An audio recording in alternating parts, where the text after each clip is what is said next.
folks, before we kick things off, just want to take a moment and talk about Skunk Fest. This year, we actually have 2 different cities and 3 weekends. So, if you go to skunkfestatx.com, you'll be able to check out the lineups, the dates, and locations.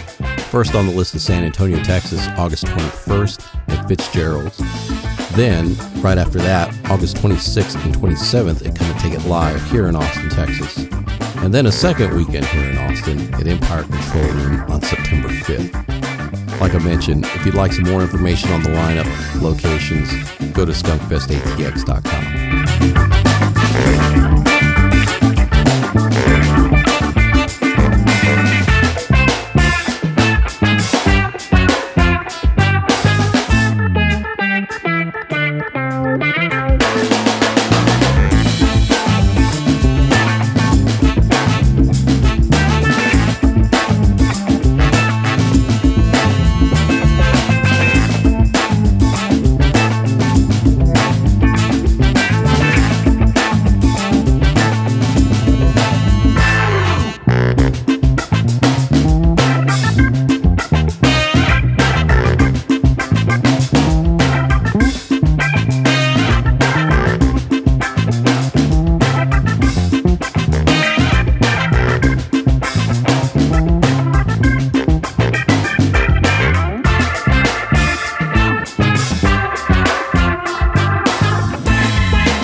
Welcome back to another episode of the Eclectic Soundtrax podcast with Skunk and Vic.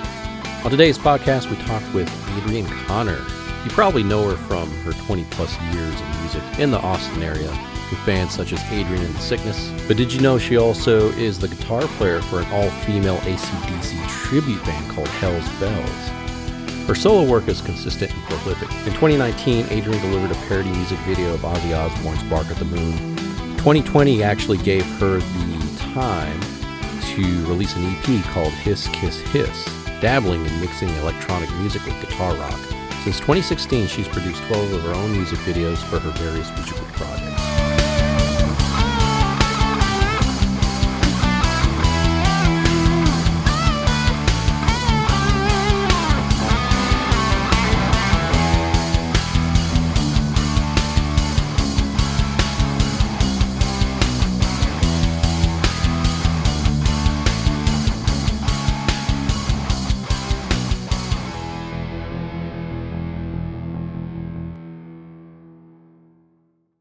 Countdown ever. Just awkward silence. I know. Staring at each other for 6 seconds while it counts down. Hello and welcome to Eclectic Soundtrax podcast with another awkward start with Adrian Connor. Hello. Adrian, I am always on time or early, and Connor joins us here on the podcast tonight. Adrian, I am a musician and I have no fucking idea when it's 7 p.m. or 9 p.m. No, well, you wrote this down wrong and thought it was later. It doesn't really matter. We're not. I apologize. We're not doing anything. I'm just giving you a hard time. How are you? I'm real good. And that sounded convincing. I'm real good, I guess. Whatever. I'm real good. I feel a little guilty. That's what you're hearing in my voice. No. It's totally cool. And honestly, like, I'm like kind of a weird person. I know Vic's probably not. Like, Vic's got a military background. There's no fucking way in hell Vic's okay with tardiness. But I'm one of those people that's like, I'm annoyed if you're early. That's annoying to me. I'm like, God damn it, I said 6 o'clock. Don't show up at 5:45. You're fucking up my shit. See, I'm normally really early, but there's been always some kind of block with this. Like, I don't understand. Like the podcast? Like, yes. There was Like, something in your gut telling you, like, I really shouldn't do this. This is a terrible idea. This is bad for my career. well, I act, and so like when you have a casting call, if you show up at call time, you're fucking late. You gotta come, Ah. half And an those are hour like usually early. early, right? Like in the morning. Yeah. Ooh. Yeah. Especially if you're like a big, like nobody, you know what I mean? Like if you're just like a little background person, you gotta be there real early. Just And stand. then, And here's what I've learned about that. I mean, first of all, I was like, oh yeah, acting's. I feel like, I mean, who doesn't think they could like be a good actor, right? But like I'm like, I think I could be a good actor until I start to like be around something that's funny and I can't stop laughing. I remember like doing a skit one time and I just could not like not laugh. But anywho, and I was like, oh yeah, all the call times, all the casting calls are like 6 a.m. Like, nah, I don't think I want to be an actor anymore. But I that's the love the thing. morning. You always like go to whenever you do these things. I mean, a casting call is different, I guess, but when you're like an extra on something or when you're on a set, there is so much time that you're just standing around, like eating refreshments and like doing nothing, right? Like if you're lucky, they'll Yeah. have like snacks, right? But like Yeah. I've always felt like it's never like you just show up and get shit done. It's like, okay, we gotta get started at 8 a.m. and like at 2 p.m. you're finally shooting, right? Yes. Or you're called to the set. Yeah. And then, but I just play, Duolingo. So I just sit there and learn Spanish and, That's cool. try and make Very it cool. productive. So, You're a Renaissance woman, like because you're known primarily for as a guitar player, front woman, Adrian Connor, and you had actually question here. So Adrian and the Sickness, right, is a name that a lot of us know, and you had Adrian and the Sickness, but now you go by Adrian Connor. Is there a reason like you parted from that moniker? kind of, yeah. A lot of people didn't like the name Adrian and the Sickness that were like professionals. And then the other reason was Heather left the band for a little bit. It's like, well, I write all the songs, Hmm. and so now she's back. But I had already changed the band name. And so those two things together kind of put that. But it does sound more like a band situation, which is what it is when you watch it. But I am writing all the songs. It's not like it's we all get together and write. I don't have time for people. No, I don't want to wait for other you people gotta. anymore. I'm fucking just like, I'll write the songs. If you want to play along, that's great. Here's the recording. Learn I it. like it. No, it's so true because becomes a matter of practicality and trying to get people all together, especially when you live in a big city and everyone lives 1,000 miles apart, and sometimes people don't even live in the same city and blah blah blah. But like, yeah. So I mean, you're like the John Fogerty, right? And you just do everything, and one day you'll get sued by someone for playing your own song. Oh yeah. But that would have to mean that it actually made some money. And so that would be like that part would be a dream come true. I would You I know? would love it. I would be like, man, if I'm getting like I must have been successful. Go ahead and sue me. Like at that point you can afford lawyers. So Yeah. so Adrian and the Sickness was what you started as. I mean, Adrian Connor. How long has that been running? Like that, your personal band with your original music. Oh, since 2000. I put out like a CD. I started making a CD in 2000 just called Adrian. And it took 2 years. I put it out in 2002. And then I did the Adrian and the Sickness albums, and we did, the first release, 2005, and then the final release was 2014, Be Your Own Savior. So I think there was an album in 2004. So that's 10 years. So 2004 there was an album, 2006 there was an album, 2007 there was an album. Then we did like a little. Oh yeah, then we did BFD, so in 2009. Then we did a little 7-inch single vinyl, and then Be Your Own Savior. So 6 albums in 10 years. I try to put out, I try to keep putting out music, writing and stuff. So Yeah, no, it's impressive. And for how long you've also been doing Hell's Bells, which is toured nationally and maybe internationally too. I'm not sure, but yeah, yeah, how long has that band been happening? And tell us about that. I got in the band in 2001, September. The band started in 2000, and I tried out for that original lineup, but I didn't get in. And yeah, so now it's my business, and I manage all the people, and so it's been a real crazy ride and interesting. I guess yeah. I mean, considering how many people have come and gone, and now that I'm like the owner of that band and manager, which I've been managing it since probably like 2012, 13. But now it's like, and it was kind of an unofficial, I'm just seeing all these jobs that need to get done and I'm doing them, you know what I mean? And at the same time, our agent / manager at the time, she was training me on booking and stuff like that. So that was, super invaluable. And yeah, and so once the pandemic hit, the band just imploded. I think we had that same lineup for 7. I think Amber came out in 2010, and then so we had the changing the singers is always so fucking hard, but it's so.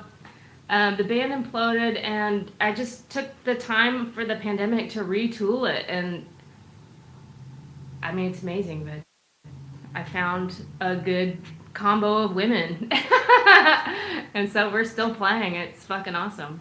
That's awesome. I wouldn't quit. Yeah, I mean, it's a very successful band, and it's been my main source of income since 2001, and I mean, it'd be one thing if the shows less and less people were coming, and and when the band broke up, but it's not. So it's like, well, I'm not done. I don't know what y'all's deal is.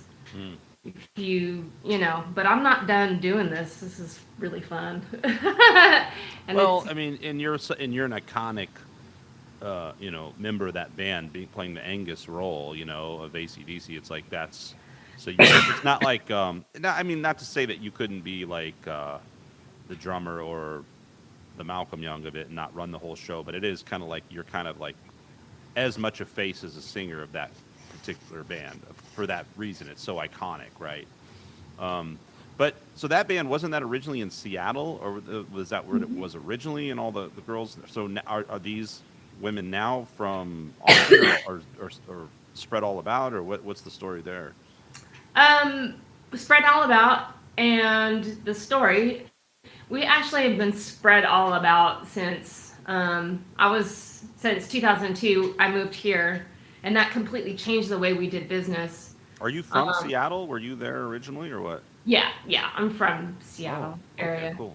But I didn't see a future for my original music there. I was like, I don't fit in here. I don't know. I'm not friends with the right people. It's super cliquey there. I mean, every place has a little bit of clique, but I mean, it's damn near impossible to establish anything. You know what I mean? To do any kind of. And so down here, it's a little more. There's a little bit more camaraderie among each other, and it just people. There's a culture of people going out and being social. So you've got that working for you too for your original stuff. But yeah, so the girls that are in the band now, the singer lives in Vegas. The drummer is moving back to Seattle. The rhythm guitar player lives in Seattle. Bass player lives in Sacramento. And I live here. We were just, before you came on, Vic and I were just talking about the whole Pacific Northwest, and I love it out there. I've been going to San Francisco more and more, and like in Sacramento, and I'd love to put together some stuff out there. There's a lot of cool things happening there, and it sounds like half your band's out there. So whenever I do Skunk Fest San Francisco, Hell's Bells gonna have to come play. Okay. $10. So, yeah, I'm sure you guys have a price tag. It's not like, woohoo, we're going to go do this for fun. How's Vegas? Have you played Vegas a lot? I've been hearing Vegas is really happening lately. Hell's Bells has done a few privates there, but we've never been like a show. You know what I mean? Like we've never been put on or hired by a production company, like a big, and done like a several night thing, which I would totally be into doing, because what's difficult about Hell's Bells is, and I don't know, yeah, what's difficult. You can do it on the weekends, but you can't do it, Thursday through fucking Sunday. I mean, unless it's a casino or, Right. some kind of special event. So you can't just, yeah. I mean, we have, that kind of show is a weekend type thing. So part of the Rubik's Cube in booking is, figuring out how to afford to play. Yeah. Because you only get Friday, Saturday. You got to fly in. You got to get the gear. You got to have the afford the ground transportation or whatever, and hotel and all that. So it's some work. Whereas like an original band, you can get in a van and tour and play 7 nights a week. And if you're popular, you can play 7 nights a week. If you're not popular, that sucks. But you got to try and find places to Still play 7, yeah. Yeah, you Still still just play play 7 nights a week for no money for nobody, yeah. But Yeah. part of the DIY experience. Try and cover that gas for the day. Yeah. And you've toured a bunch. I mean, have you been, until the pandemic, have you been consistently touring as long as you've been consistently playing in these bands? Did you hit the road? I mean, with a band like Hell's Bells, I'm pretty sure that was right off the, moving. But with Adrian and the Sickness and stuff, did you try to get on the road pretty quick, early 2000s, or how'd that work? We toured in 2004. Anytime I put out an album, I did a little tour, like a 2-week tour. Mm-hmm. And definitely back in 2004 and 2006, the people were going out more, just in general, in the places that we were playing. And I find that it's harder and harder.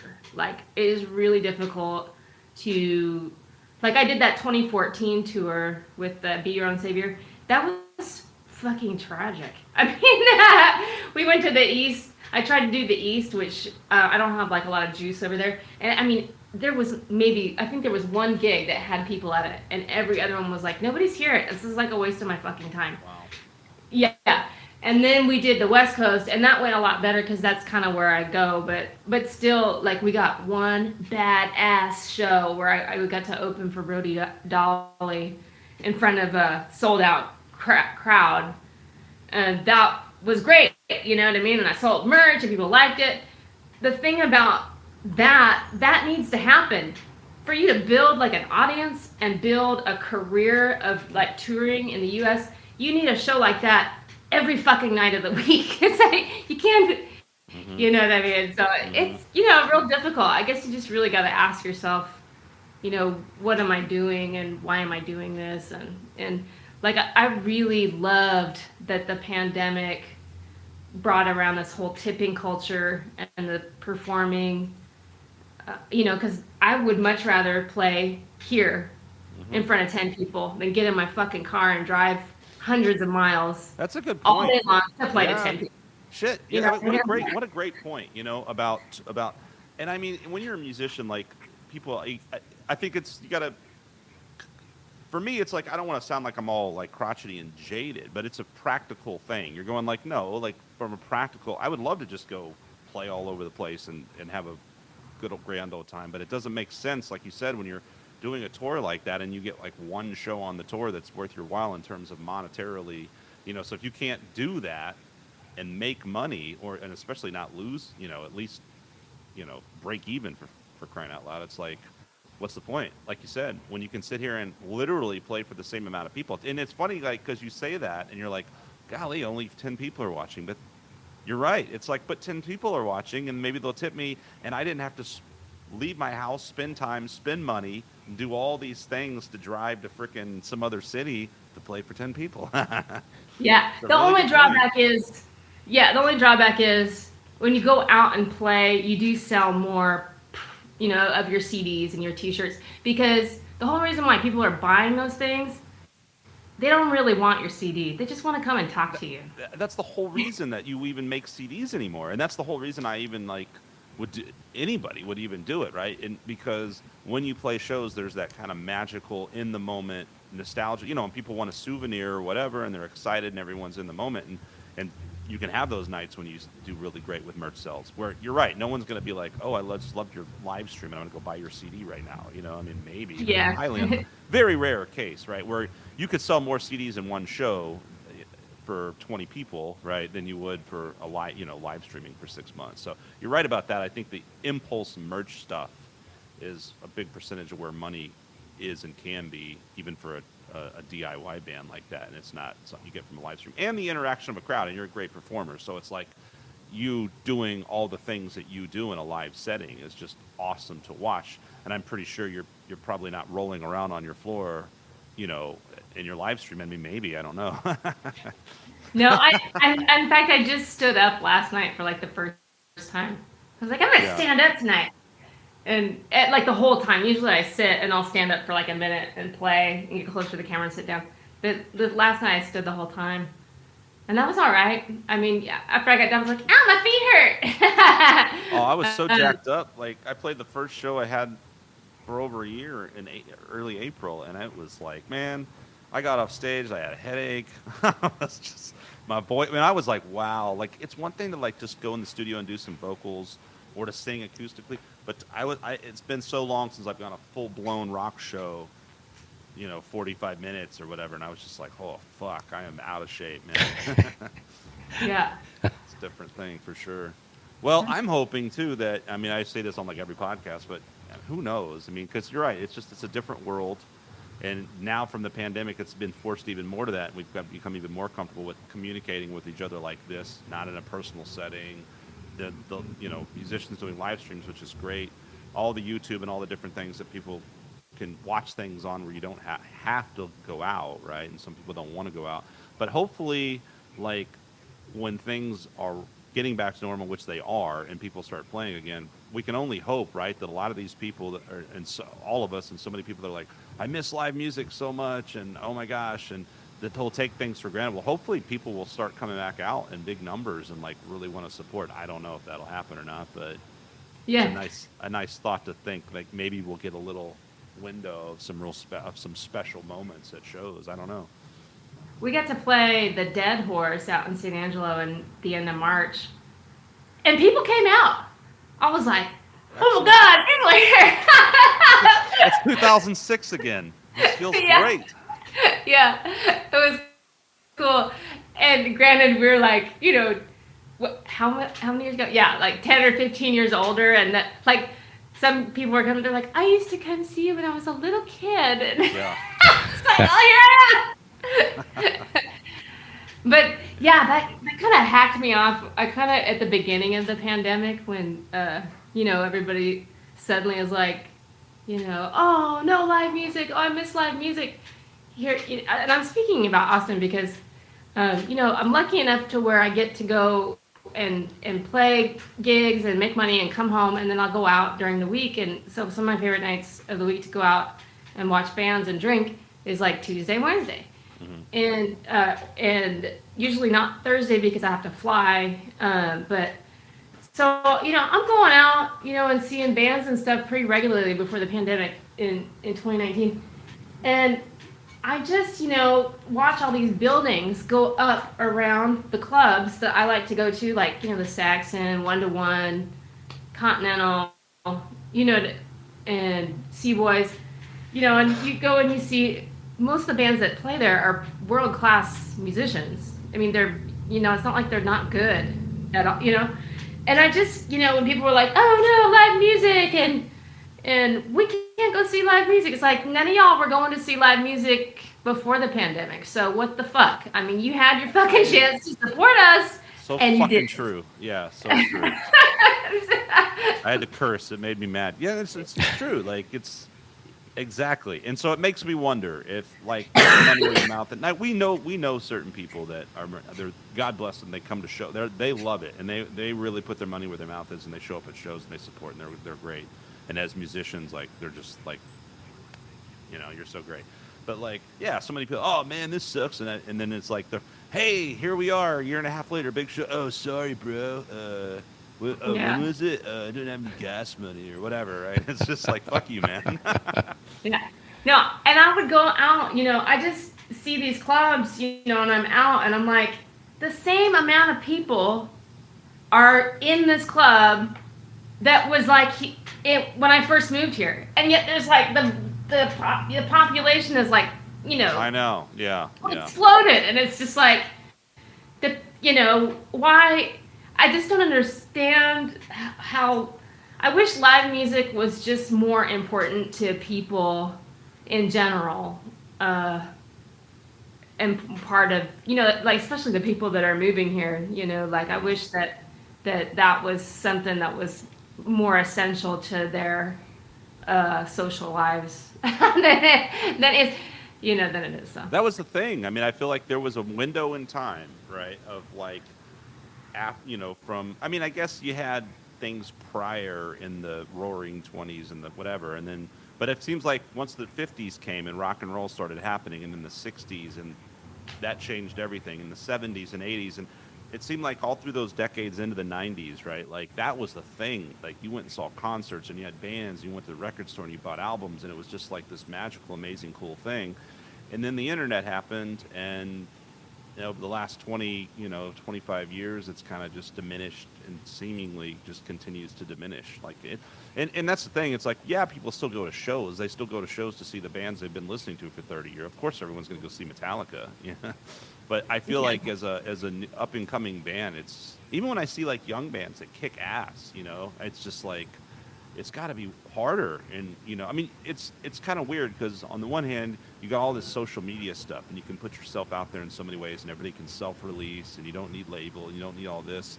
But on the other hand, it's like, so does everyone else, and what's setting you apart, and what's getting you out there. And like you said, you can go play a venue, and it's like once upon a time, even if you were just a band playing a random venue, it seems like there'd be a crowd. You knew you were going to play, and now it's like. That's a weird thing to me. I see a lot of bands do this, and I mean, if you're a hobbyist and you want to do it for fun, that's fine. But to just go out and play the same sort of, circle of local and regional gigs where you're not seeing any sort of growth, and it's just like, well, we're playing for our, a girlfriend and a bartender again. It just seems kind of like you said, why am I doing this? And I don't want me to sound like I don't like playing, because I love playing, but I like to play for a crowd and have the energy of a crowd and the connection with people. Like that's the whole thing that makes it cool. Yeah. Not that I'll still perform for, 2 people. Like I'll still go out there and do it like you or anybody else. But I mean, it's such a huge difference when you're like, all right, get the energy of like feeling like something's happening and everybody's into it. Yeah. Yeah. No. Yeah. I mean, sometimes I have to perform just to perform, you know what I mean? Like I've just got to get on stage and play. I have to, no matter what happens, I've got to perform. But that's what I love about the live streaming thing. It's like that pressure comes in, and I'm performing, and I'm getting better at performing, and so that so true. Like, yeah, it's like I was saying about playing that show, and then I did a live stream. I've only done like one like a year ago. And I was like, all of a sudden, I was like, oh my God, I don't know any songs anymore. It's like trying to like cram in some song, and it's something so, it's me, right? Some people can just be like, let me play you a song, and pick up their guitar, and they just want to play a song. I'm not really like that. Like I played guitar a lot, and I'm a musician that can do all these things, but I don't really sit around like playing songs. Maybe that sounds weird, but that forces me to like, and I think I need that. At least someone like me, is because it makes you. So I think it's awesome that I see musicians that are doing these live streams, because if for no other reason, like you said, it keeps you on your game, right? It keeps you playing, it keeps you singing, it keeps it keeps all those muscles engaged and all these things. Otherwise, it kind of slips away, and then you're flying by the seat of your pants. So and you're probably. It's a way to make something, right? I mean, yeah, Yeah, not that many people watch me, but the people that do find value in it and tip me, and it's That's like, awesome. Yeah.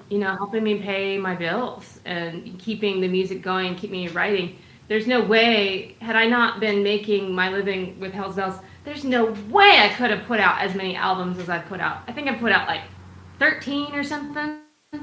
Wow. I don't know, different projects. Yeah, now I'm doing singles and experimenting with that.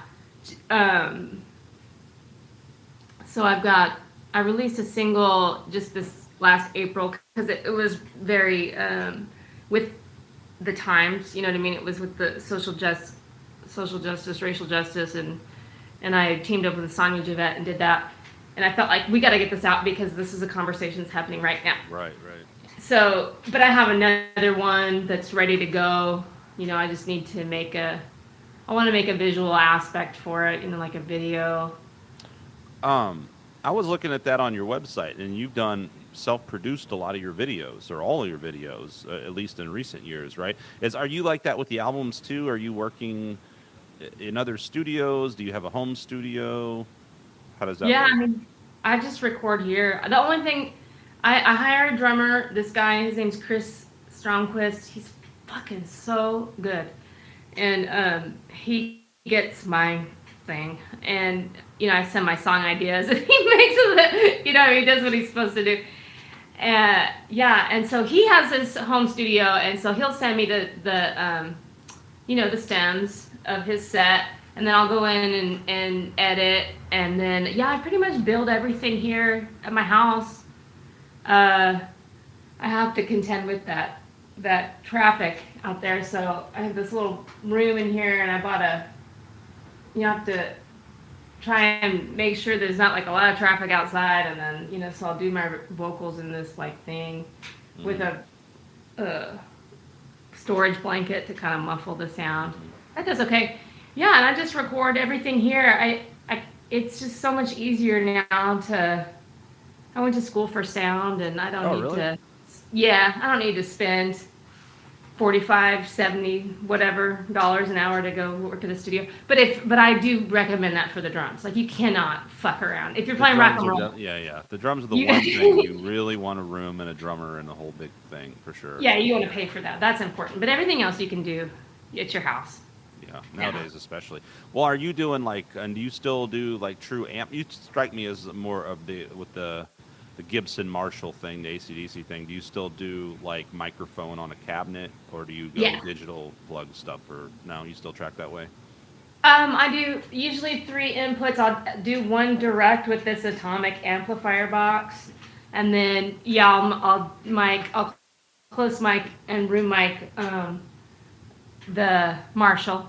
You know what I mean? Have something, one close mic up, and then 3 feet away. Do you have is it like a 4x12 cab or what? I do, but I keep that out in my storage, because I have a little JCM 600 where the amp part doesn't really work, but the speakers still work. So I just go through that. They're 212s. Yeah, what's your head? What's your head? Oh yeah, it's a 900. A 900, okay. Yeah. And then do you play Gibson pretty exclusively? Like you're always playing an SG, obviously, with the Hell's Bells. I think you play an SG live though too, like with Adrian, right? Sometimes I started. These guys, Taya gave me this guitar, and so I've actually been using this more often for the original stuff. What is that? Is that what kind of guitar is that? Is it Gibson? No, it's a Taya. T-E-Y. Oh, it's called a Taya. Yeah. Oh, wow. Okay. And it's got a real nice warm sound. And so, I've been using this, and it's pretty. People like the way. Cool. Like all that metal look. So I've been using that. I'm going to close my blinds really quick. Since this bright light is shining on, I don't want people to see it. I don't like people seeing what I'm doing. I see you got a Fender over there, too. With a maple neck. Yep, I used that for a couple of songs. The EP I put out a year ago has a song where it's all like the dive bombs. You know what I mean? So I have to use the Right. Yeah. that. It's fun. It's addicting. Yeah. Um, yeah, so I've got like a whole, um, all this stuff that I do now to perform by myself. I use a lot of Ableton and lots of loops. Cool. Yeah, and I need to get with the program on that Ableton business. And, it's all right. I keep trying to use it as like a DJ type situation, but it's really not built for that. mm. Anyway, I'm trying to figure out how to get some better. Like now, I'm working on transitions and like trying to find different ways to segue through my songs, and I need to get some other stuff. I think. But I don't know. What is your, I always ask, what's your DAW? What do you use for recording? Logic. Okay.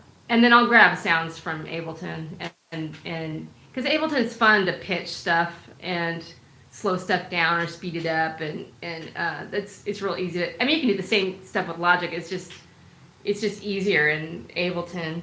But there's like a lot of people build, their songs and recording sessions in Ableton. I don't know how to do that. Like Logic works fine for me. So Well, once you get comfortable with something, Logic is the oldest one I used was Logic 20 years ago, and I just remember it being really, really easy in terms of like the functionality of like, or you know what I mean, to build a song, to put a song together. It was like designed in a way that made that real simple. I think that I remember, and I know. I mean, Logic's a pretty popular program. A lot of people use it. I'm assuming. Yeah. Well, it's Mac only nowadays, isn't it? So you're running off some kind of Mac, I guess. Yeah. But I like that I have Ableton and like the beat that I put in this last single was a beat I created in Ableton, and I learned how to use Ultra Beat and stuff, but it is a little more complicated. Whereas Ableton makes the beats, you can make them a lot quicker. Mm-hmm. Yeah. It's not so like, what is all this? Ultra Beat is kind of too much, a little bit. But I've been using Superior Drummer for years, and that's been pretty solid program. Oh, I don't even know what that is. Yeah, Superior Drummer is pretty killer. It's from Easy. What do they call? What's that company called? Easy Tune Tracks or something? Whatever. That was a great sales pitch on my. Somebody makes it. I don't know who. It's been mentioned a couple of times too, right? Other folks use it. What's that? So other folks have used it, like been on the podcast. Yeah, well, I mean, it's like one of those things where, you just drag and drop a little thing, and I mean, you can sit there and like program the MIDI, right? Or, I've got an electronic drum kit which I can play kind of, and then I just go in there and cheat and fix everything, right? But it's like. So you can do that, and you can, but what's the cool thing is they've got all these little things with like preset grooves of drummers playing, all this kind of stuff. So you can find something that kind of fits the vibe, plop it in, and then go in and put your kick snares where you want and adjust. But there's a lot of like, anyway, you can like crank something out pretty quick. I've done a lot of demos real fast with that program. But I'm sure Ableton, you can probably do all the same kind of stuff. I've seen people working with Ableton, but I'm yet to like get it and mess with it personally. What about your pre's? What do you got? Or your interface? What do you use? What do you mean? Like, what do you plug into to record like your vocal? Like, well, yeah, what do you use? Focusrite. Focusrite. Oh, do you have the Scarlett or? Yeah. Yeah, we all have the Scarlett. 1898, yeah. Yeah. Awesome. I love it. Cool. Vic, what do you got? I don't love the back though. I don't love the back and how you got these other inputs, but it's like fixed input. That's what. How is that fucking useful? That's not fucking useful. I'll tell you what I hate about everything nowadays. They don't have freaking USB for anything. They've just got this the new Thunderbolt, which is fine. But you know what? I had to get the one I got was the 8. No, what is it? The 6. No, the 816 or IA6 or whatever. But the whole reason why is so I could actually use an old school MIDI cable to go run my keys out of. Like so many of these things don't. Remember this, Vic, when I was shopping around? That's right. Yeah. because you were looking at the 212, and I think it starts with the 414 where it has the MIDI inputs. Yeah. And then of course I was like, well, I mean, it's not that big of a deal, but I was like, I only really need 2 inputs. Yeah. And now I'm just like, I mean, it's fine, but this is how, like, I'm just being lazy. I'm like, well, it'd be nice if I could just leave my microphone in one, guitar in one, keyboard left, right in one. Never have to touch a cable. I just have a mic that I need to plug into for voice stuff. So it's like being a singer. You just get to be lazy. You're like, oh, my mic's plugged in. Is everybody else ready? Yeah. Singers are the worst. See, you're a front room woman, but you play guitar and you do all this other shit, right? And I do the same thing. It's like I sing, but I play guitar. We got all these things to do. These singers, man, they have no idea. They just get up there with their little microphone. They're like, "Is everybody ready?" Can you imagine? That would be asshole. Everybody's so carrying awesome. their gear in, and he just has a little microphone, little bag with the microphone I'm ready in to it. go. Why isn't everybody fucking go grab a drum? Shut up. Gold-plated microphone. I'm just gonna I talk would shit love about to- singers on this episode. I would love to be hired to be, like the stand-in singer for one of the. For the B-52s tribute band that's here? They're called like Rock Lobster or something. I'm like, Yeah. God, that'd be awesome. And I just show up with my fucking microphone. I know all the words to all the fucking songs. Like, That's I the would do dream. that stuff. Yeah, that's the dream. It's like, and I could do either one. I could be Cindy or Kate. you heard it here, folks. You heard it. You heard it here first, folks. Y'all, if anybody gets sick in that band, just call me up. I'll come and sing. Rock Lobster. Now I'm really. Is that what they're called? Wait, Rock Something Lobster. like That's that, the lyric, or- right? Yeah, I forget. I Oh no, that's a song. feel like that's then. not quite the name, but it's something like that. It would make sense though for that to be the name. Yeah. Yeah. Well, what other projects are you in? Hell's Bells, Adrian, Connor, your own music. I mean, you were saying you were done some collaborations and some other albums, other projects. I like to collaborate, yeah. And I did put out an album called Beau Chevaux, and it was a band I did with Clementine from Zepparella. She's the drummer in that band. But she wanted to sing, and she's a beautiful writer. I mean, she's like such a great writer. And so we made this album. I'll show it to you. And we put it out in 2016. It's fucking so good, but we don't play together anymore. So that it sucks because like this album we should be like beating the street with it and like And it's like I know what you mean, right? It's like killer, but there's no band to play it, right? But it's cool that you did it though. At least you like created some cool music, and on vinyl, so that's cool. Yeah, it really opened. I play bass and sing backup and do the guitar, and we collaborated on the songwriting. She wanted to do the singing. That was really important to her, so she's mostly singing on that. We do a couple harmony songs, but she did all the lyrics, and it was really fun. That's what kicked off my excitement to collaborate with people, because that went so well. You know what I mean? It was just like she would send her idea, and I would send my idea back, and it would help chisel out. Because she would send like over a melody, but she's not like the greatest singer in the world, so you couldn't really tell what her melody was. So it left it open for me to put these like chord progressions in. You know what I mean? It was kind of open. I'm like, well, maybe she's. And then it would define her melody better, and it just really like turned out to be a really cool. I never knew it was gonna sound like, as you know what I mean, when the songs came, I didn't know they were gonna sound how they did at the end. It was like, wow, this really turned into like something just really magical and cool. But yeah, the downside is we all play together, so Yeah. But So I mean, it I just- guess from a creative standpoint, right, differently, because with you and your own music, you kind of have a concept when you're writing a song of what you want that song to be, where it's going, especially if you're doing it all yourself. And I feel like it's an interesting thing because on the one hand, a lot of times I like to do that because then you know what you want. And bless you, I guess. And you don't have to, I don't know, what do you say if someone coughs? Is that don't bless cough you still on me. appropriate? Stop coughing on my podcast, goddammit. Mute. God, she's so rude, Vic. How dare she come on here and die? This is ridiculous. I had the COVID. Uh-oh. The COVID. Oh. You know it's bad when someone puts the in front of it. Hey, did you really? Or do you? Or you don't right now. You wouldn't be talking to us. Did you have the COVID? That's part of the COVID, the end of it. Yeah. Wait a Oh, minute. the This isn't residual. vaccine COVID. You actually got COVID now? Mhm. After all this time, and this is the first time you've gotten it? What the Yeah. hell happened? Are you going to get vaccinated? I got my first vax. My next vax is on the 10th, and I'm not looking forward to that. But So you got COVID in between your vaccinations?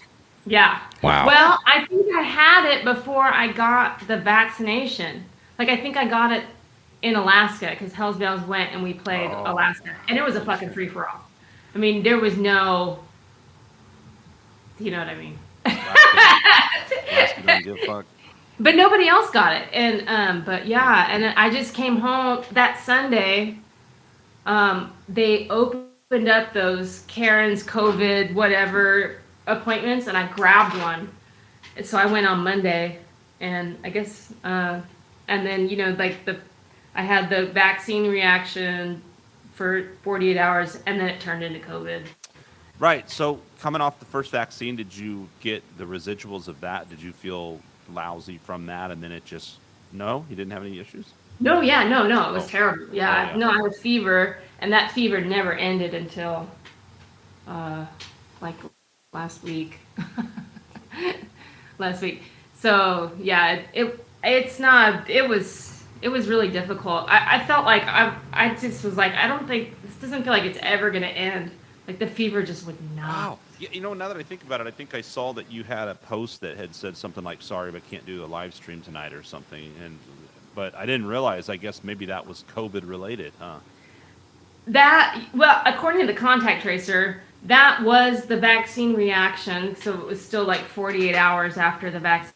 But if you're still having symptoms beyond that, that's not those symptoms shouldn't go beyond like 48 hours after you get, maybe even 36. So it just kind of like, I must have had COVID, went through the vaccine reaction. Then I noticed that my taste and smell was gone like on the 22nd and the 23rd. Wow. And then, and it just kind of like turned into this morphing situation. Yeah. And then so I only had the never ending fever, and then I developed that cough. Mm-hmm.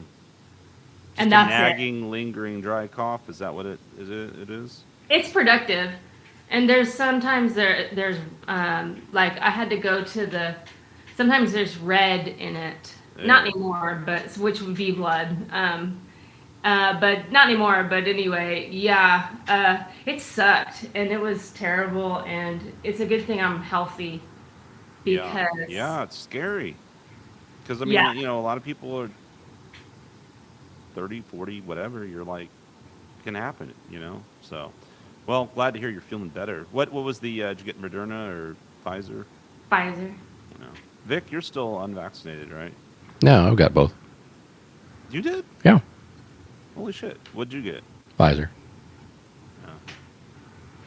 Man, you guys are both going to live me because I got Johnson & Johnson.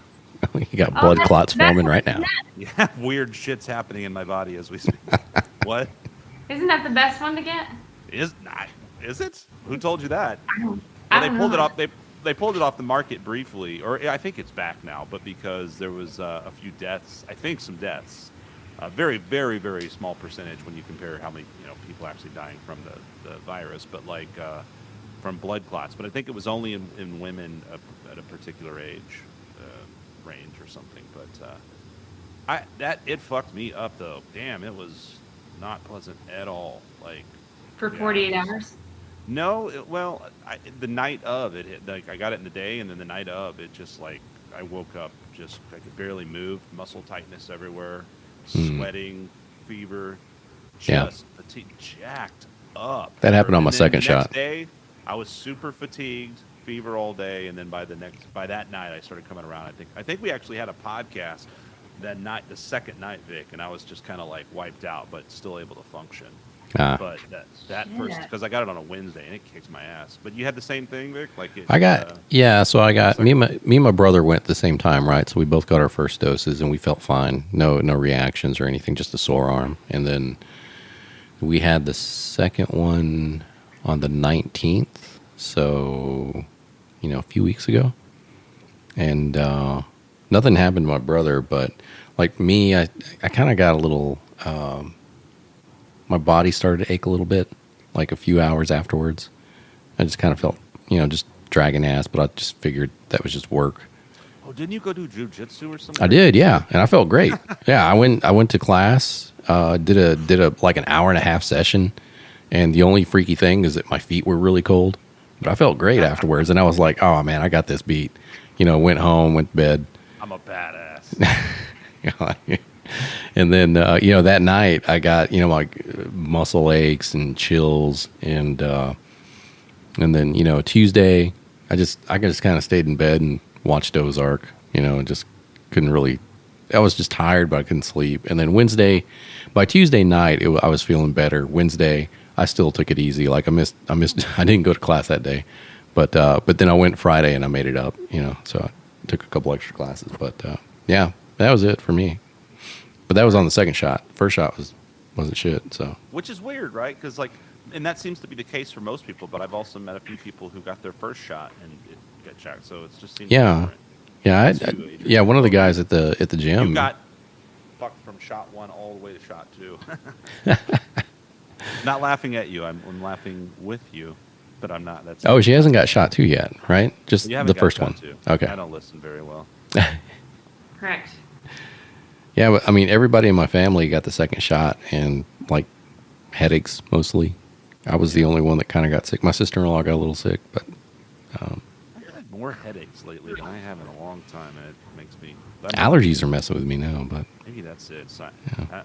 I want to just blame it on the shot, but I also don't because my throat's a little sore. But I was getting choked out the other night at class. So there's all these elements. You don't know what it could be. It could be a jujitsu residual. It could be a shot. I don't know. I've been relatively healthy, so. Adrian. Yeah. Vic brought up Ozark. We always talk about like Netflix and shit on this podcast. Are you a Netflixer or a do you watch any sort of programs? I am. I'm watching Selena second season right now. I'm on episode 5. No wonder I saw that. I saw something about Selena. I thought it was the movie, but I guess there's a series on it. No, this series, it's so good. The movie doesn't even begin to really talk about anything. Like, there's so much more that is the movie doesn't.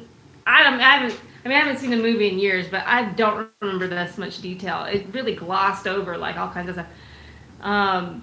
So yeah, I've been watching Selena, and then because I got onto this Kate Winslet thing. Oh, because I watched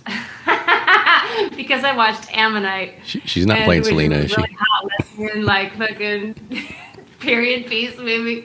And so I got into this Kate Winslet thing and was like, okay. So I opened my HBO subscription back up, and I've been watching Mayor of Easttown. I like that a lot. I don't know what that is. Is Kate Winslet in that? Yes, and yep. And so it's a kind of like detective. She's like a Philadelphia or some small town Pennsylvania detective, and there's like all kinds of kids are getting killed and shit. Yeah, she's got to figure great. out I'm in. Who did it? Yeah. I need to waste another week of my life. What's cool sound? Oh, it's on HBO though, right? Not net. Okay, yeah, I can't do it. Okay. Yeah. Dodged a bullet. So Mayor of Easttown, Selena, and then just Seinfeld, Golden Girls. Oh, Seinfeld's so great. That never gets old. I always still just put on Seinfeld episodes. Golden Girls, though. Wow, look at you. Yeah. Just bringing up the crew. Dorothy and Blanche and Rose. And no, you know all of them. You got to get Hulu, but you can get that $1.99 subscription. So that's what I have. As soon as they up that, then I'll turn that Hulu off. Yeah, But Hulu that's used how to I. be free, but so is that regular Hulu or like then the like Hulu Prime or something or I just remember I a long time ago it was free or some of it was.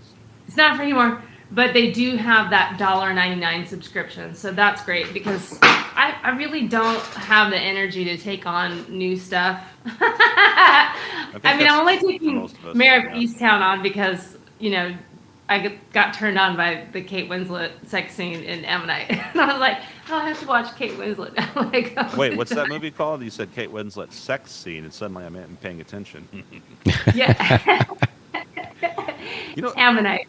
Ammonite. Okay. You know what's so weird is it's funny you bring her up because I can't remember where just on TV random. I don't remember. Recently, I could sworn I saw something about Kate Winslet's daughter or something doing something. I could be so wrong. I mean, maybe I'm just dreaming about Kate Winslet and her children, but like it's which would make more sense post this podcast. It doesn't really make sense, but like I'm going. It's just weird. Like I'm seeing all these actors, right, and actresses that we've kind of grown up with, and then now it's like, oh, their kid just won an award for so and so's teen. I feel like it was her, and it was like her teenage daughter. No, I can't even get them straight anymore. You know who I'm thinking of, dude? It's like, remember Matt Pinfield? Isn't that a random one? Matt Pinfield from MTV was like a DJ on MTV years ago, and No. anyway, for some reason I came across him. I follow him on Instagram, right? And I see his stuff, and he was like, "So proud of my daughter, who's blah de blah." And it's just weird. Like everyone's just like, "Look at my teenage daughter and her acting career," you know. So Kate Winslet's got a teenage daughter. I'm just gonna roll with it. I think it's accurate. Who cares? She's got kids for sure. Yeah, yeah. No, I liked. What are some good Kate Winslet movies? She was in Eternal Sunshine, which was cool. Which I haven't seen. Yeah, I really like that guy Charlie Kaufman. Have you seen any of his other movies like Being John Malkovich or Adaptation? Yeah. I like that. Yeah. I love Adaptation. Like such a Yeah. good movie. Heard a was lot of great. good things about that one. Nicolas Cage's best work by far. I've also heard that. And which movie was he in? Adaptation, the one with Meryl Streep and Chris Cooper, and he was the main dude, Oh yeah, he's the writer that can't the write. writer. Yeah, exactly. I forgot that he was the writer that And he can't plays write. his like twin brother because it's so out of character for Nicolas Cage. He's usually like the hero whatever guy, right? In this one, he's just like he's got his like frizzy little hair. He's going bald and he's all neurotic and shit. It's hilarious. Like it's great. I think the acting in that movie's great. And it's a great script, and I love everything about that movie. But yeah, Eternal Sunshine. It's another weird movie, but you know she's in that. Yeah, and if you got a thing for her, she's pretty cute in that one. So just FYI. You know. I think she's younger than me too, which is so weird because really she's older than me in It is terms weird. of like maturity. I don't know. I know those two. I know that and Titanic. And that's the extent of. Yeah, that's Kate the only one I Winslet know. knowledge. Yeah, I don't know. Yeah, I tried to watch some other ones because there was, yeah, and they weren't good. Like, All of our other movies suck. Is she in a Steven Seagal movie by chance? Oh man, yeah. Oh man, yeah. I just got back from some. I was out in San Francisco with my fiance, and we enjoy bad movies, but it just got taken to another level, and it was we agreed we had to stop watching bad movies for a while. We saw some of the worst movies of all time, and it was a lot. why did you go to San Francisco? My fiance's out there. Oh, are you going to move there? Kind of, sort of. I mean, I'm trying to like balance act things between here and there now, but I am planning on being out there more. So yeah, that's what I was saying. Like about being out in the West Coast earlier. Like I really, we were talking about this before you came on. Just about, I'd love to try to. I've met a lot of cool bands and people out there too, and just try to put some things together out there. But then it comes back to what we were also talking about. Like, will people come? Do people go see shows? I don't know. There's a lot of beautiful. That my friend Clementine, that's where she lives. I mean, so I used to. Oh, go really? out there a In San lot and Francisco? record. Yeah. Have you been there a lot? Have Yeah. you played there a lot? Yeah. I feel like it's a really difficult town. In fact, that's where I got that gig opening for Brody Dolly. Was where I got to play in front of a sold out crowd with my original band. We played at Slim's, which is closed now. Slim's is Yeah. the place. It's so cool. Yeah, but it's closed now. Yeah, it sucks. It's gone. But they do have a lot of really beautiful venues there in San Francisco. I feel like their music scene it's just another. I feel like it's a very impossible place. But I don't know. You know what I mean? So I think it's a great place for big shows or mid-sized shows. Which, I mean, that's my thing nowadays is like, I'm not even going to try to go do that whole thing. Been there, done that. And it's like, but I like trying to put together bills and then, getting to know the acts in the area and stuff like that. Like you said, just going out and seeing stuff and, getting to know who's around, what's going on. So I'm sure nothing's what it used to be, right? I mean, every city seemed to have its glory days. Like, who's having its glory days now? DJs across the planet. I don't know. I don't know. I don't know. I'm always interested in hearing about different places and where I still have never been to a city that's as social as this city, even though we complain earlier about why are so many people moving here and it's the same amount of people in the clubs as it was when back in 2002, but still I haven't found a better music. It is a great city. Yeah. No, I agree. Like, Austin's pretty badass. But oh shit! No, I forgot what I was gonna say.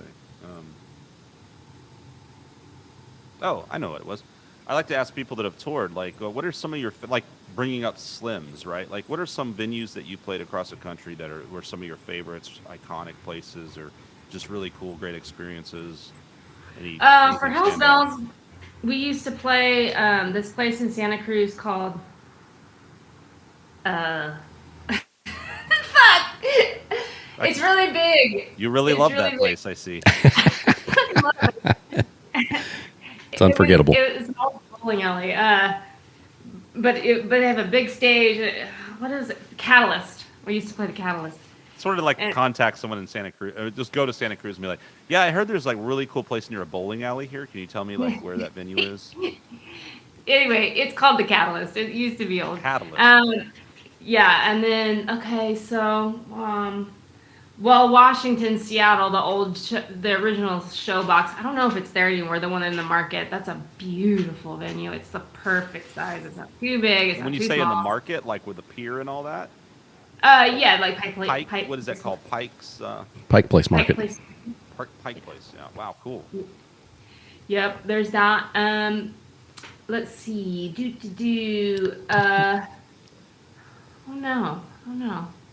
What's your favorite place to play here? Do you have a favorite place? Well, right where you're sitting right now. Yeah, my favorite place right here. My favorite place to play is Casa de Connor. Yeah, no, I like One-to-One Bar a lot. Kurt does amazing sound over there, and they treat the bands with dignity, and I appreciate that. And I love the Saxon. Hell's Bells actually played the Saxon. Fuck you, fuck. Oh, hold on, I gotta plug in.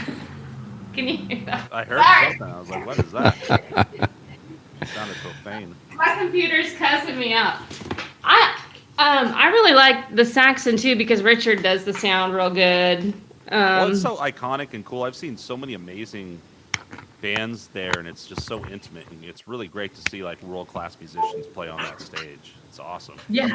I'm glad that both Saxon was able to ride out the storm, and I guess they got some loaner funding, and people came through, right? Donors, and then One-to-One, right?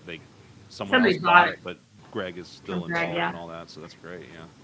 Yeah, I don't know what it's like with the new owners. Like we did the live stream, and the new owners were there, owning it and whatever. And that Kurt was still there, and that was fine. But I don't know what it's like right now. My favorite venues right now to go to in Austin are the Sagebrush. Oh man, have you been there? No, where is that? Oh, it's so cool. It's on Congress. Like I think Staff needs the cross street. Oh, cool. Uh, Okay, just south. near Lincoln. Yeah, so they, cleared out this old pool hall, but they've made it so beautiful in there, and it really is just. I just love going to that venue. It's quite large. They have and then also like they have a big outside back thing, but the It's on. inside is a big dance hall, It's on and Congress. yeah, the ceiling's raised.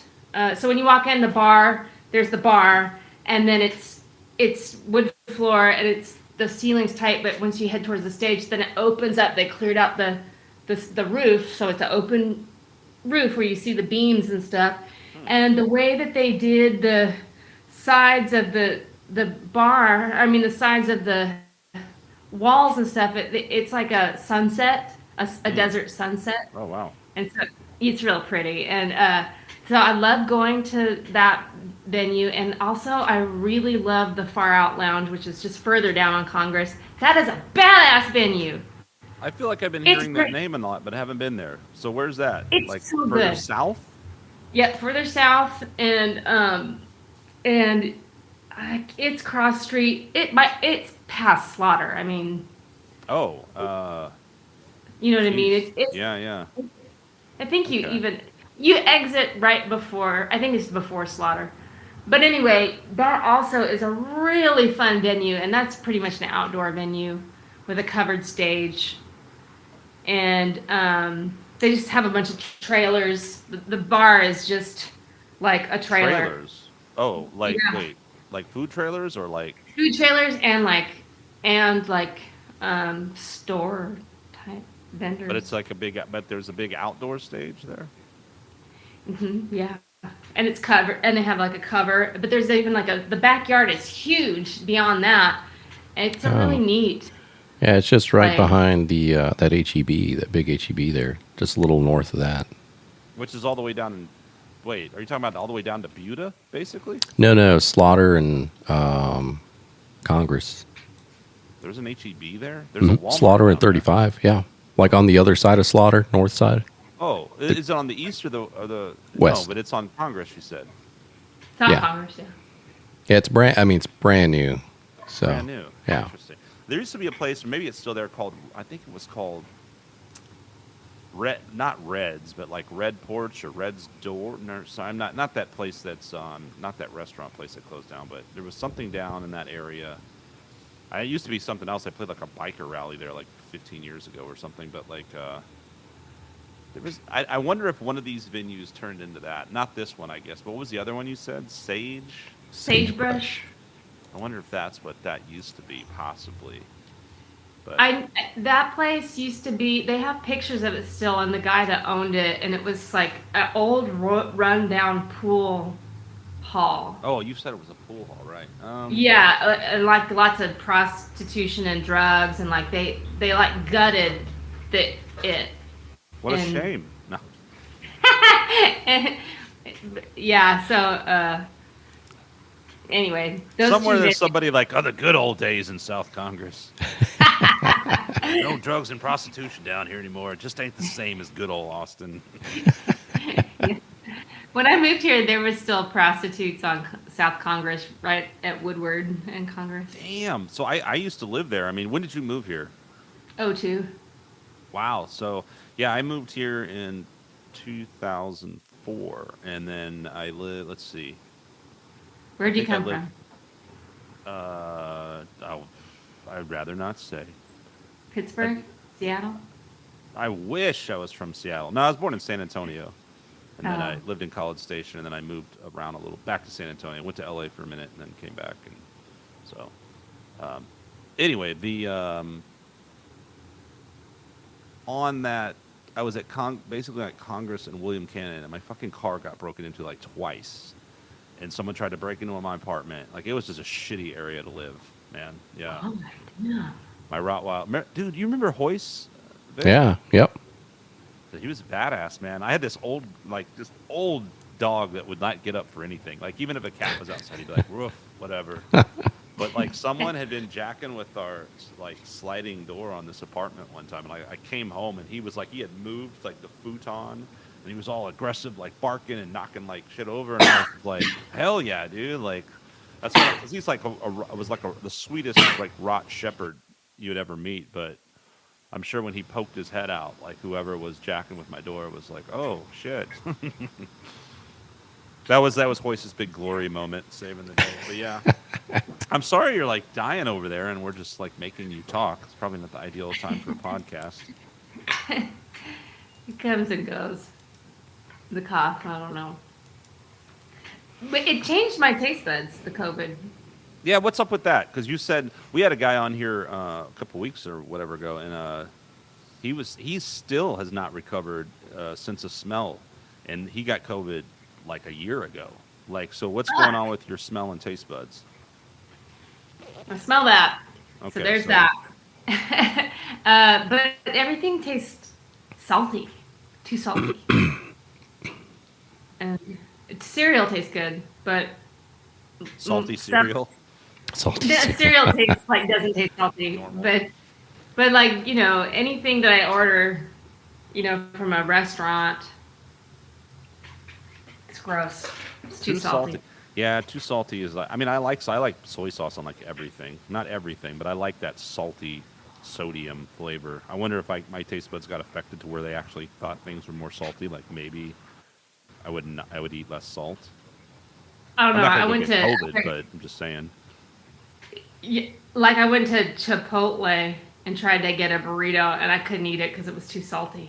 And I always thought before, I'm like, oh, they're kind of bland. I was like, now I'm like, oh my god, it's like all sodium. Like, I want to just start. I want to know what your. Can you start posting what your food outing schedule is, so I can just show up and take the food that you can't eat? Like, oh, I noticed there's a whole burrito just sitting there that you're about to throw in the trash. Yeah, I hate it. I normally cook everything here, but when you're sick, you're tired, and it's like, and so I have friends bring me stuff, and I end up having to throw it away because it tastes bad. Like, I can't eat this. Well, before that happened, and hopefully that is not something that will last very long, but what, food-wise, do you have any favorite cuisine or anything that you will not eat? Are you a picky eater, open-ended eater? Most touring musicians don't have the luxury of being picky eaters, right? Right. No, I eat meat now. I used to not eat meat, but now I eat meat, and I love kale. I love the kale. I make an excellent. I love kale's not bad. I mean, it can be really good with certain. My problem, I remember I bought this huge bag of kale, and then it just sat in the refrigerator and rotted. And I'm like, I just got to be careful with that kind of stuff. Like, if you buy that kind of produce, you got to like eat it right away. You can't buy like tasty stuff because you're gonna eat all that. Kale has a good shelf life, but you gotta have. If you buy kale, you gotta also buy citrus, because you gotta get the yucky vegetable taste out of it with the citrus. Yeah, it's kind of dirty. Yeah. You can't just have kale, like unless you have a really good salad dressing. Like H-E-B makes a really good citrus salad dressing. Only they make it. It's called like orange sesame or something. I don't know. It's so good, and you can just put that on kale, and get some dried fruit, and that's a really yummy salad. But other than that, if you're gonna cook it, then you want to put some citrus over that to take out the vegetable taste. Pretty much anytime I cook vegetables, I always put citrus over them to take out the vegetable. Interesting. Yeah, I love. I like making stir fry and stuff like that. And I always put a bunch of lemon and stuff in. Yeah. There. I just love chopping vegetables and putting them and like sautéing vegetables. I think is like one of like the most relaxing, enjoyable things ever. And just it's very. When you make it your takes a long time to do, but I like it. When you make your stir fry. Do you just use the soy sauce? Yeah, it's just like some chicken and soy sauce, and that's it. Yeah. Okay. Yeah, I do the same thing. Except the lemon, of course, over, and then the soy sauce and the sesame oil. But yeah, how do they make? I always wonder how they get that really yummy like kung pao sauce flavor. I don't know, like because I mean I'll just mix up all kinds of stuff. I even put a little peanuts in there, and then various spices, but I put definitely soy sauce on anything Asian related. I will kill myself eating sushi because I have to have like just dice it and soy sauce and wasabi. Like I'll make it a miserable experience, but I love it. Like I don't know what it is with that. What about spice? Do you do spices? Yeah, I like spice. I like wasabi. But I Favorite don't like food? inland sushi. What? Favorite? You don't like it with sushi. What else do you eat wasabi No, with? I said I don't like inland sushi. Oh, inland sushi. Yeah, I don't. Well, Yeah. you know, I don't. I'll eat HEB sushi. It's fine. But like, sushi to me is like barbecue. It's like so many people will be like, "Oh, this place the best barbecue bar," and then you go eat it and you're like, I mean, it's good. It's you know, and I feel like there's a lot of sushi like, oh, this is good. I'm eating sushi. But when you have really good barbecue or really good sushi, like that's a next level jump where you're just like, ooh, like this is what it is supposed. Like if don't tell me this barbecue's amazing if like when I take it doesn't melt in my mouth and make me like have a religious experience. Like that's when it's badass barbecue. You know what I'm Yeah. saying? I went off on a barbecue tangent there, but I agree. Like I can eat like whatever sushi, but if you're like having like a lot of times you pay a lot of money for sushi, so it better be freaking good sushi. Yeah, somebody took me to Rant Uchi over. one time, and that was good. That What? was delicious Oh, sushi. yeah, Uchi. Uchi Uchi. costs like Uchi's great when someone else is paying, and every time Yeah, I've ever that's been to how I got to Uchi, go. yeah, and every time I've been to Uchi, like someone's like, "It's on me. I work in tech," and I'm like, "I great, thanks. I don't, so I appreciate it." You know, it's like $400 of you know whatever, but it's amazing. You can trust them though. I mean, they do make good. No, They do Uchi's good. yeah. Well, yeah, I mean, so, well, is there a spoiled factor to coming from Seattle when it comes to things like, not that Seattle's world renowned for sushi, maybe, but like fish and stuff like that, and then you just come to Texas, you're like, no, I'm not eating your lobster here. No Pretty Gulf much. oysters. Yeah. Although I have eaten at Eddie V's and had nice stuff, but yeah, it's not Do you find that like. the Red Lobster to actually have authentic seafood? I used to try that when I first moved here. I'd get so hard up, but that those cheese biscuits are so good. Man, that's what they do. That's how those Darden restaurants get you. They got the cheese biscuits, and Olive Garden has the breadsticks, and they just lure you in. Yeah, I bet I can't go there now though after the COVID with my weird taste buds. It probably tastes all salty now. Overly salted cheese biscuits. Man, this is making me want Red Lobster. I have no sense of culture. Even when been to nice places at this point in my life, I'm still like, man, I want Red Lobster. I don't eat fast food though very much, except for like Whataburger. When you go to San Francisco, what part of town are you mainly in? Well, this is a funny thing, since you know San Francisco, you'll get it. Like, because last time we were talking about it, and someone was like, "Oh, where's your fiance from? Where did she move?" And like, and she used to live here. A lot of people know her, and I was like, "Oh, Pack Heights." She does not live in Pack Heights. Like, she's like, no, it's like lower Pack Heights. She's like, that's totally different. Because so we actually walked through Pacific Heights, and it's like fucking mansions, like crazy, crazy rich shit. And I was like, whoa, okay, I see why you. No, I don't live in a mansion in Pack Heights. But like in that area, kind of. So it's not too far from What's downtown. You know, it's what's the main street? Geary. It's close to Oh, the Tenderloin, not like super close, but in that area, you know, where the Tenderloin oh, is. okay. Um, So, San Francisco has some excellent restaurants that make salmon like the best, like better than Seattle, like the best. They do this thing, I don't know, it's like a flash fry thing, but San Francisco makes salmon better than any other city. Is this and you don't know the name of this place though, do you? I do. Maybe. I'm pretty sure it's kind of close to North Beach because that's where I would go a lot. And it's one of those, it's just one of those little tiny bars that has a late night menu. Oh, And- even better. Wow. Yeah, and you have goddamn excellent food. I feel like there is. I can't remember if the water's close or not. I mean, kind of always is because it's that square. Yeah. So the water is kind of like. Yeah. Yeah. I feel like it was like the Coach House or something like that. It's got a little like coach house light on the outside. Okay. And yeah, it's just one of those old places, tiny on the inside, bar, real upscale and dark, wood. And man, they make the best like salmon. And I've found that a lot of those types of restaurants there make salmon that way. They make it so it's like crispy on the outside and juicy on the inside and not overdone and dry and so good. Like Seattle, they fuck up salmon so often. That's unacceptable for that culture. What's going on up there? I didn't know until I started going to San Francisco. And I was like, oh, Seattle does this all fucking wrong. Well, San Francisco's known for, like, cuisine. I mean, who isn't known for cuisine, right? I mean, a lot of people are, I guess, right? But San Francisco is definitely kind of a foodie town, is it not?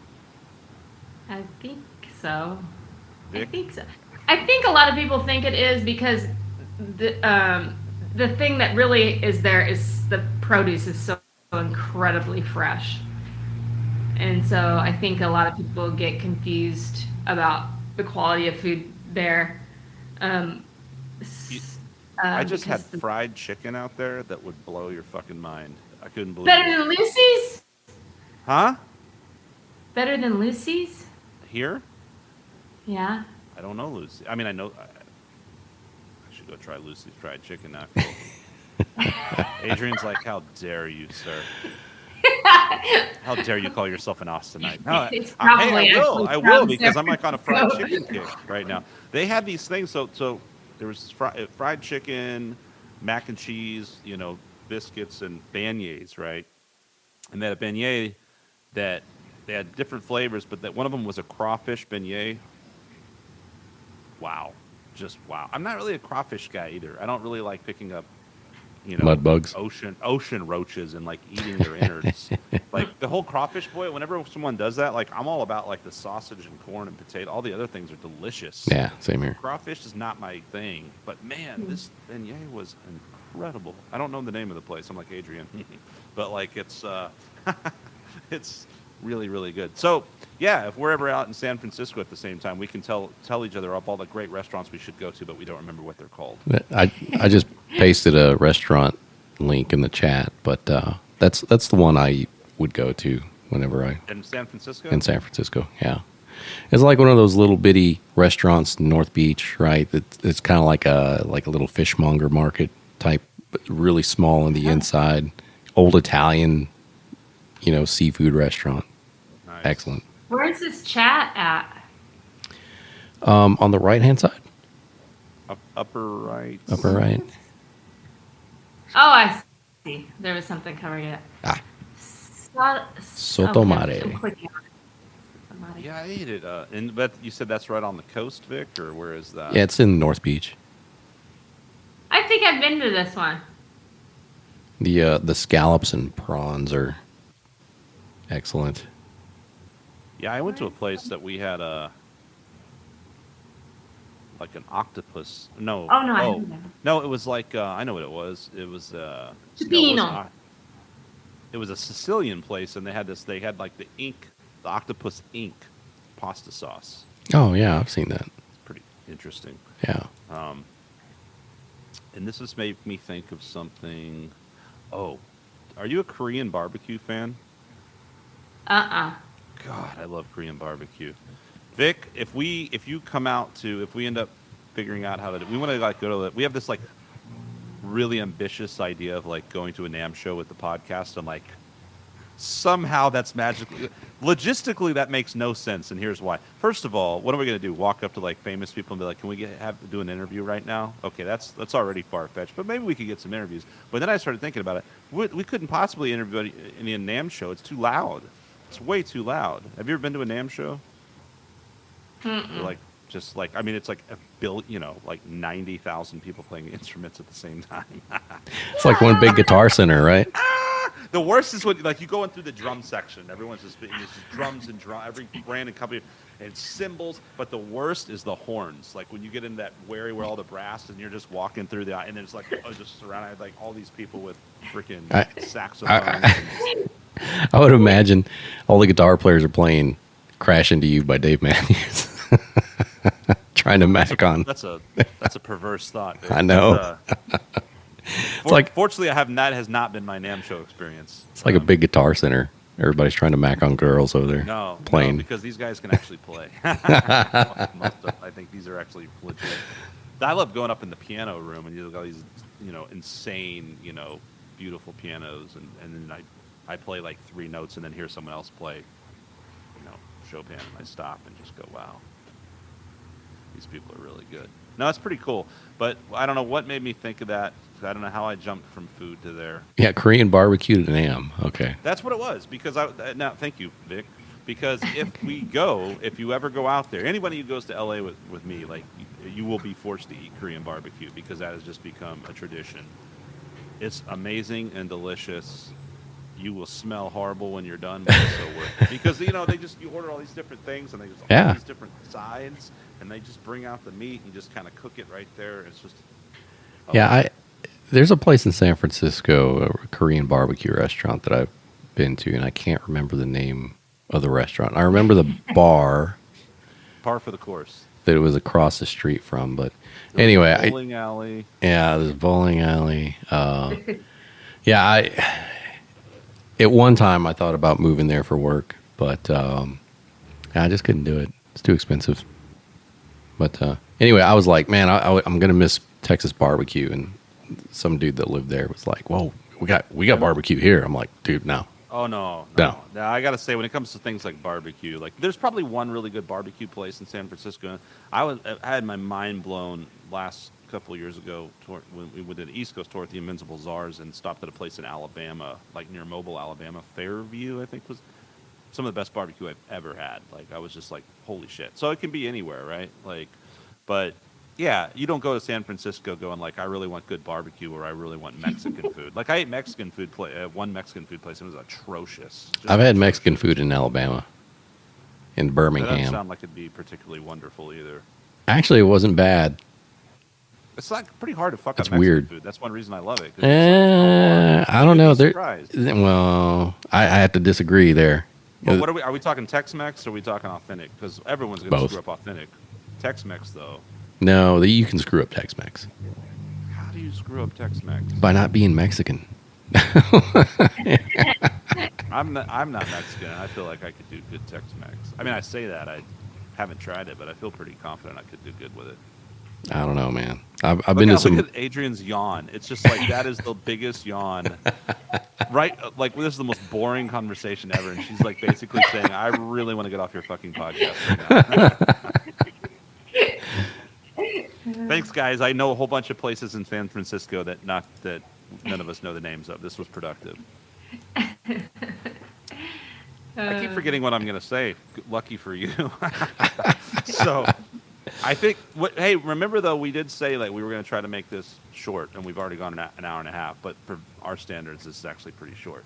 What do people really need to know about you? Is there anything in this extremely amazing, informative podcast that we have not discussed? I don't know. Oh, I think... Hey, sorry, I'm interrupting you. Oh, Do you like this weather?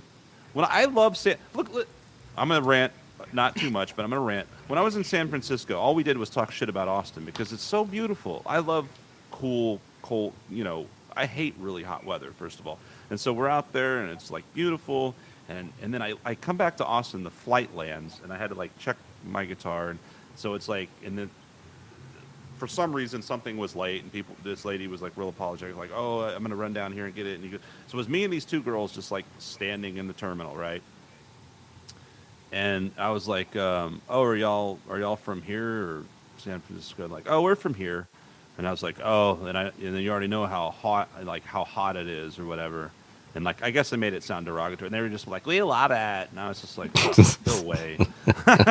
Do you like the heat or do you like Seattle type weather? I prefer the heat, but I also don't work in the heat. So it would be a different story if I had to be out in it working. So yeah, I love it when it's warm. And it's been surprisingly mild these last... Well, it's actually been really nice the last few days. Yeah. Like, I've been back. It has been really nice. Yeah. Well, it's like 90s or even 80s. I'm like, yeah. Yeah, I like it when I don't have to be out in it. You know what I mean? And I can just go, do my thing in the morning and then hide out from 2 to 7 and then go back out. I love the hot nights here. I just love hot nights. That's real magical to me because Seattle's always cold, and I get tired of being cold. But It does make sense when you're from somewhere else, and then you're like, that's what you've experienced. You're like, because I know a guy, I have a student from like Minnesota or something. He's just like, oh, I love it, because he grew up in the tundra. I'm like, well, okay, I get that, but I've been here most of my life, and I'm just like, for God's sake, Yeah, So. that makes sense.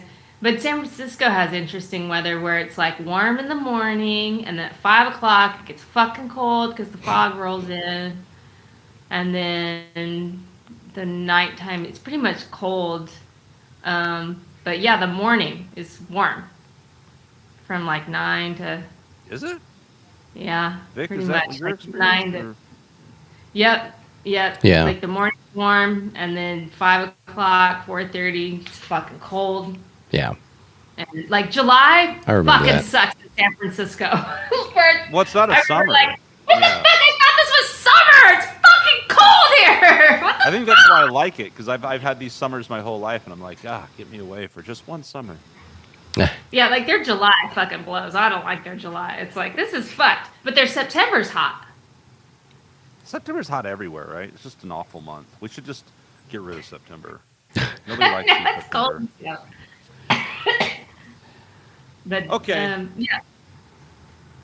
I'm I'm sorry. always making new music, and I'm always coming out with new music, and so I'm always making new music. So I guess I'm gonna make another single, come out with another single pretty soon. I just haven't decided when, but I've got a couple of new songs coming out, coming up. More shit. I think we should collaborate on a song about fine salmon and Yeah.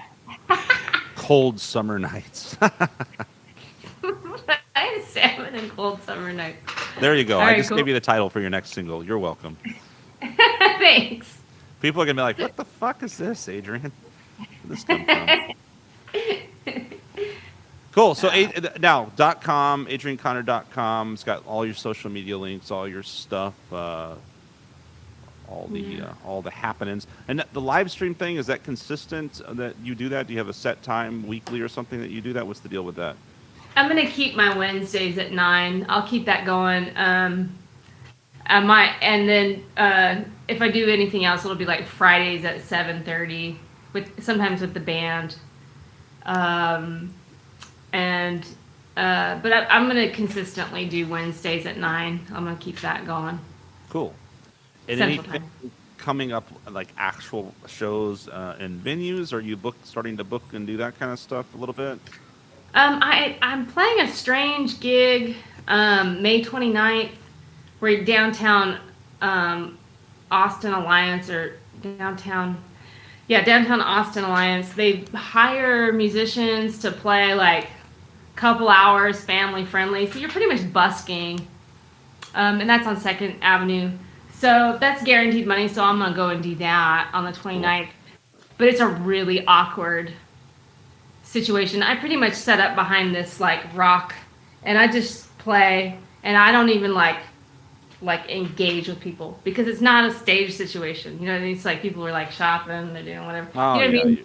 Kind of the background It's a real thing. strange, thing. But it's great that I have 2 hours of family friendly solo music. Yeah. It's like, oh have my you ever god. have you ever done the airport gig? Played at I the airport? haven't. It's really cool. Yeah, I would. That's a kind of a cool thing to do.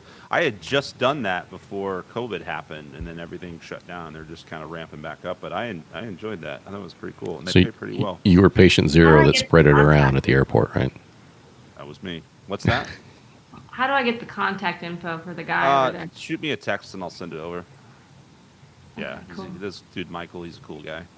Yeah. And I think it might take a bit, but if you can get something there, like, yeah, he's a cool dude, and I think I heard it's that pays pretty good. fun guy.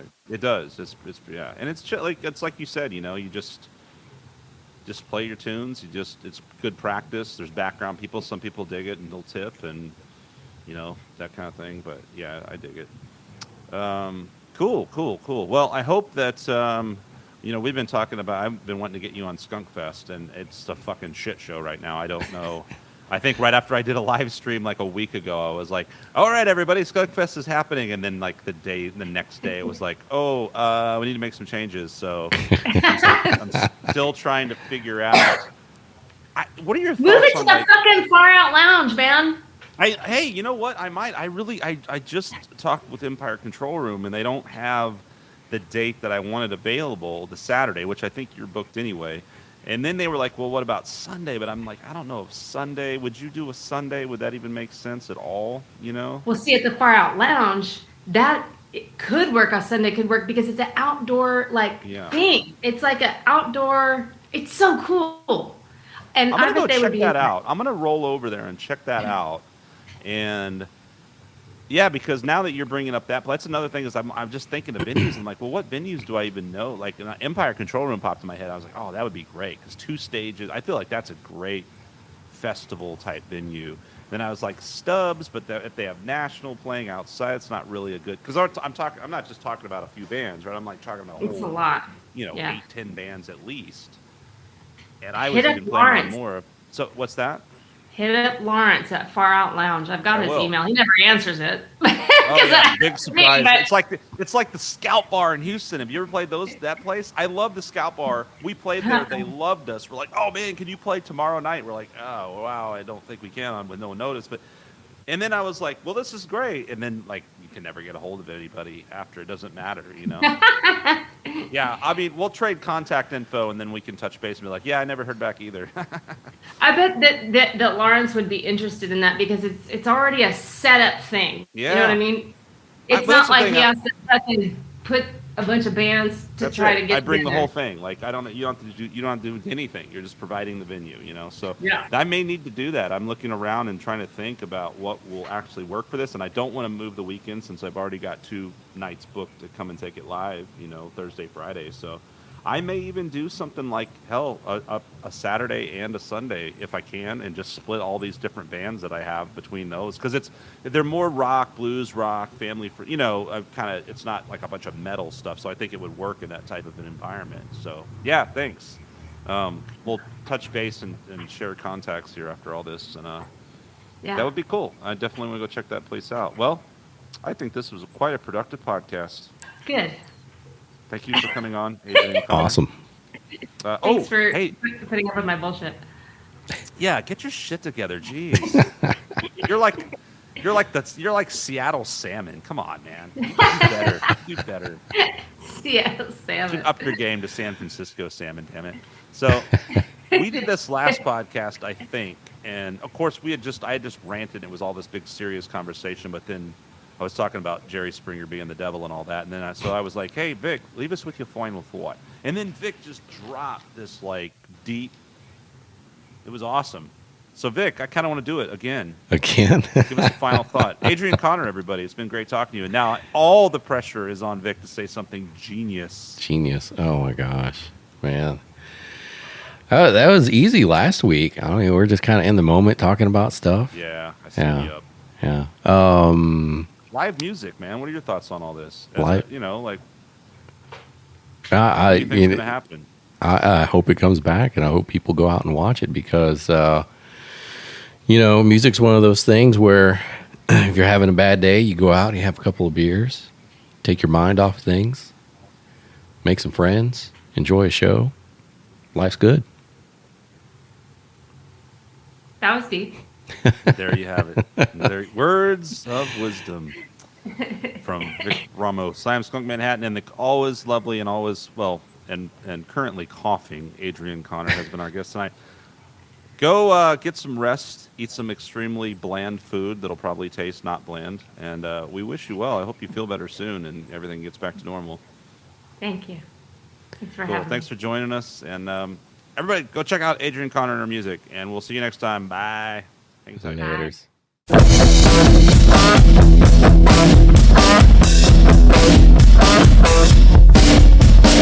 my hands, step on my toes. Dirty hands and dirty nose. Boys down, don't get mum. Makeup, sex, and power. your face. Use your boobs to get your way. Girls like this, I'm tired of it. Beards, man buns, and facial hair. Scared of my hair. Boys like this, get over it. You're a superhuman, villain being. A goddess of Jesus.